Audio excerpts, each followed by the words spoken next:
नाज़रीन, drama serial शिकवा के आने वाली एपिसोड में आप देखेंगे कि सानिया कहेगी किरण से कि बस तुम्हारी ये हरकतें ही थी जिसकी वजह से मैंने तुम्हें छोड़ा था, क्योंकि तुम थी ही घटिया।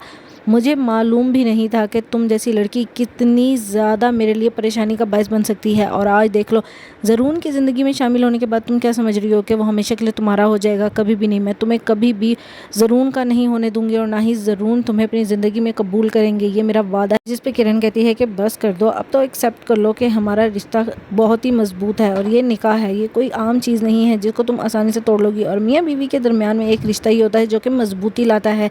अब मैं उसकी बीवी हूँ, तुम चाहते हुए भी हम दोनों को अलग नहीं कर सकती।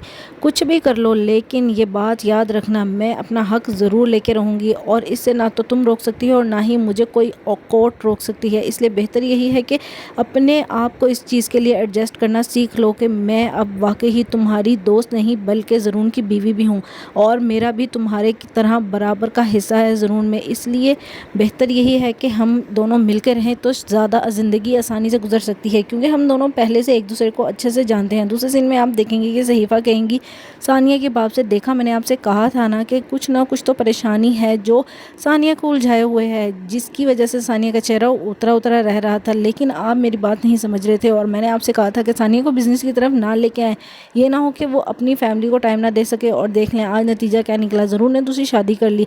यही वजह होती है कि जब अगर लड़की जाके अपना बिज़नेस संभाल ले या फिर किसी और एक्टिविटी में इन्वॉल्व कर ले खुद को, तो उसका हस्बैंड कहीं ना कहीं इस तरह की हरकत करके ही दिखाता है। मुझे तो पहले दिन से ही शक था, लेकिन आपने मेरी बात को बिल्कुल भी इग्नोर किया।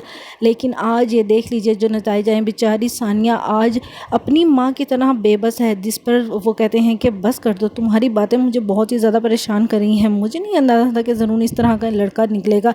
मुझे लगा था कि ये फैमिली बहुत ही अच्छी है, लेकिन मुझे वाकई आज अंदाज़ा हो रहा है कि ये ना हो कि नाज़िया ने हमारे से कोई दुश्मनी निभाई है जिसकी वजह से ये सब हुआ है। मुझे अपनी बेटी को सपोर्ट करना होगा, मुझे उन लोगों से जाके जवाब लेना है कि आखिर उनके बेटे ने मेरी बेटी की ज़िंदगी बर्बाद की तो की क्यों? वो कोई आम लड़की नहीं है।